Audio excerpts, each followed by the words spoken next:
एक महीने पहले ये खबर आनी शुरू हो गई थी। स्क्रीन पर आप देख सकते हैं एक आर्टिकल कि यूरोप अपने नागरिकों को कह रहा है युद्ध के लिए तैयार हो जाओ। एक मैनुअल भी रिलीज किया गया युद्ध के समय क्या करना है क्या नहीं, और ये बांटना शुरू कर दिया। एक महीने पहले की ये घटना है और अभी रूस के ऊपर पर्ल हार्बर जैसा हमला हुआ है और इस हमले के बाद दुनिया सोच में पड़ गई है कि अब रूस उत्तर देगा और रूस जब उत्तर देगा तो फिर इसका परिणाम क्या होगा। क्या परमाणु युद्ध की तरफ दुनिया जा रही है। और जहां एक तरफ ये सारा सीन हो रहा है, इन सब के बीच में रूस ने भारत को एक बड़ा ऑफर दिया है और भारत के एक हथियार को बहुत मिस भी किया गया होगा जरूर रूस में। जानेंगे भारत को क्या रूस का ऑफर स्वीकार कर लेना चाहिए। दुनिया बहुत तेजी से बदल रही है, जियोपॉलिटिक्स में बहुत कुछ चल रहा है। हमेशा की तरह CIS न्यूज नेटवर्क के इस एपिसोड में जानने को मिलेगा बहुत कुछ। आइए जानते हैं इन खबरों को विस्तार से। एक ट्वीट देख रहे हैं आप, डोनाल्ड ट्रंप का ये ट्वीट है। डोनाल्ड ट्रंप ने कहा कि व्लादिमीर पुतिन शायद रियलाइज नहीं कर पा रहे हैं, बहुत सारी चीजें जो है गलत हो जाएंगी, आप आग से खेल रहे हो। और ये बात कब कही गई थी? जब ट्रंप कोशिश कर रहे थे कि यहाँ पर युद्ध विराम हो जाए और रूस और यूक्रेन आपस में मिल नहीं पा रहे थे, शांति की बात नहीं हो पा रही थी। अब अचानक से देखिए एक तो बड़ा सरप्राइज रहा। क्या सरप्राइज रहा कि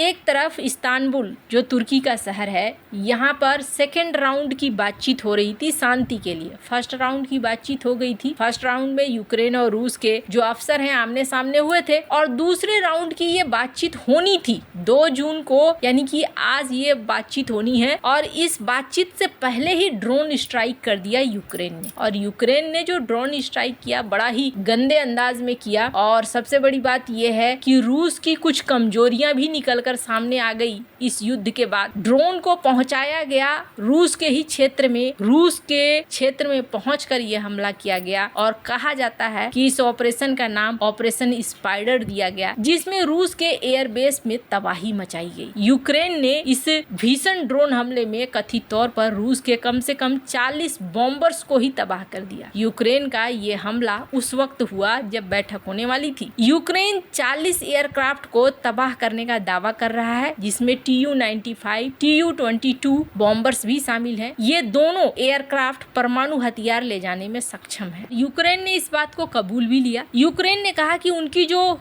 सुरक्षा सेवा है SBU, इन्होंने इस हमले की तैयारी 11 महीने में की थी, लेकिन बैठक से ठीक पहले इतना विनाशक हमला करना हैरान करने वाला है। जो एक्सपर्ट हैं वो क्या कहते हैं? वो ये कहते हैं कि शायद जेलेंस्की ने उल्टा सोच लिया। जेलेंस्की ने ये सोच लिया कि हम रूस को अपनी ताकत दिखाएंगे, दबाव बना के फिर हम टेबल पर बैठेंगे बातचीत करने के लिए, तो फिर रूस हमारे इशारों पर चलेगा। लेकिन आपको बता दूं, रूस की तरफ से जवाब आएगा ये तो तय था। स्क्रीन पर एक आर्टिकल देखिए। पहले तो रूस ने अपने आप को काफी हद तक बचाने की कोशिश करी, अपने एयरफील्ड्स को बचाने की कोशिश करी, फिर भी यहाँ पर बुरी तरीके से तबाही कथित तौर पर हुई है। 2 से 5 बिलियन डॉलर की तबाही मानी जा रही है। अब तक का सबसे बड़ा हमला है। कहा जा रहा है कि ये जो युद्ध है, इस युद्ध में यूक्रेन की असली औकात तो नहीं है। यूक्रेन इतना बड़ा हमला कर जाए ऐसा आसानी से नहीं दिखता है, लेकिन ऐसा लगता है कि इसके पीछे नाटो भी है। पहले से ही यूरोप एक बड़े युद्ध की तैयारी कर रहा है। यूरोप के कई एक्सपर्ट मानते हैं कि आने वाले 10 सालों में एक बड़ा हमला हो सकता है, एक बड़ा युद्ध हो सकता है। यानी यूरोप का माइंड मेकअप है। यूरोप को लेकर कई बार आपने देखा होगा इस बात को, वो कहते भी हैं कि रूस हमारे लिए सबसे बड़ा खतरा है। स्क्रीन पर एक आर्टिकल देखिए। यूके के डिफेंस रिव्यू में क्या कहा गया कि हमारे लिए अगर अभी तुरंत का खतरा कोई है तो वो खतरा है रूस, और चाइना जो है हमारे लिए दूर का खतरा है, अभी तुरंत का खतरा नहीं है। चाइना आएगा, लेकिन अभी जो है सामने में कौन है? सामने में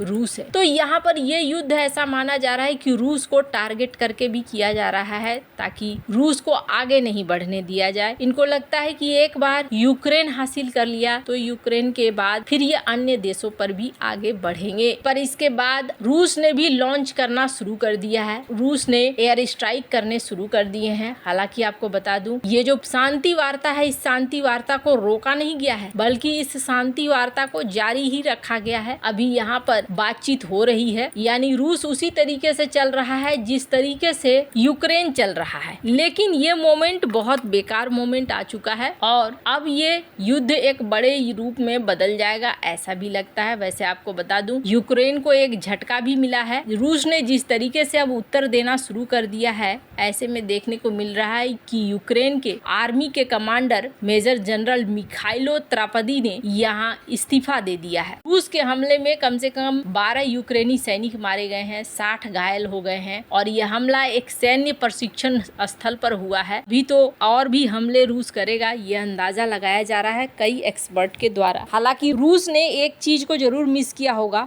भारत के आकाश तीर सिस्टम को। जिस तरीके से भारत के ऊपर ड्रोन हमलों की बरसात की गई और भारत ने इन ड्रोन हमलों को नाकाम किया, ये एक बहुत बड़ा एग्जाम्पल बन रहा है इस वक्त दुनिया भर में। आकाश तीर को लेकर पहले भी कई एक्सपर्ट नाम ले चुके हैं। भारत के इस विपन ने अच्छा खासा अपना रोल दिखलाया के घमंड को भी तोड़ने में, चाइना के घमंड को भी तोड़ने में। TB2 ड्रोन्स जो कि माने जा रहे थे अजय, उनको भी भारत ने अपने इस हथियार के द्वारा धूल चटा दिया। DRDO की तरफ से ये कहा भी गया कि भारत इसके एक्सपोर्ट वेरिएंट पर काम करेगा और इसे बेचने की भी सोच रहा है। जल्दी ही आपको देखने को मिलेगा कि भारत के इस सिस्टम के कई खरीदार हैं। खैर, अभी रूस ने भारत को एक बड़ा ऑफर दिया है और सवाल ये उठता है कि क्या भारत को रूस का ये ऑफर मान लेना चाहिए। एक प्रोजेक्ट था जिस प्रोजेक्ट पर भारत और रूस कभी साथ मिलकर काम करते थे और वो प्रोजेक्ट था सुखोई 57। लेकिन बाद में टेक्नोलॉजी ट्रांसफर को लेकर बात नहीं बनने लगी और तब भारत ने मन बना लिया कि वो इस परियोजना से बाहर हो जाएगा। भारत उस परियोजना से बाहर भी हो गया। अब जाकर रूस ने भारत को एक बड़ा ऑफर दिया है और कहा है कि सुखोई 57E कथित तौर पर वो भारत में ही बनाएंगे और भारत में ही इसका फुल प्रोडक्शन होगा, यानी कि पूरा सोर्स कोड भारत के पास होगा। भारत ये सोर्स कोड राफेल मामले में भी चाह रहा था फ्रांस से, ताकि भारत अपने मिसाइलों को, अपने सिस्टम को उसमें इंटीग्रेट कर सके। हालांकि फ्रांस ने सोर्स कोड देने से कथित तौर पर मना कर दिया है, लेकिन रूस अपना सोर्स कोड भी यहाँ देने को तैयार है और रूस चाहता है कि यहीं पर प्रोडक्शन हो। अब अगर भारत इस ऑफर को स्वीकार करता है तो रूस के सुखोई 57E के लड़ाकू क्षमता पर कुछ सवाल जरूर हैं। अभी कहा जा रहा है कि ये बहुत ज्यादा ताकतवर अगर मानेंगे तो वैसा तो नहीं है, लेकिन एक एंट्री गेट के रूप में भारत के पास इसका पूरा टेक्नोलॉजी ट्रांसफर हो सकता है। भारत काफी आसानी से अपने BrahMos next generation, Rudram anti radiation missile सभी को इंटीग्रेट कर सकता है। इससे भारत की विदेशी हथियारों पर निर्भरता घटेगी और स्वदेशी डिफेंस उद्योग को बढ़ावा मिलेगा। इसके अलावा सुखोई 57E बनाने वाली रूसी कंपनी ने भारत के एमका प्रोजेक्ट में भी टेक्नोलॉजिकल मदद करने की बात कही है, तो भारत इसका भी फायदा उठा सकता है। वैसे आपको क्या लगता है इन सब मामले में, आपकी क्या राय है, कमेंट कर जरूर बताएं। जल्द मिलते हैं अगली वीडियो में नई खबर के साथ।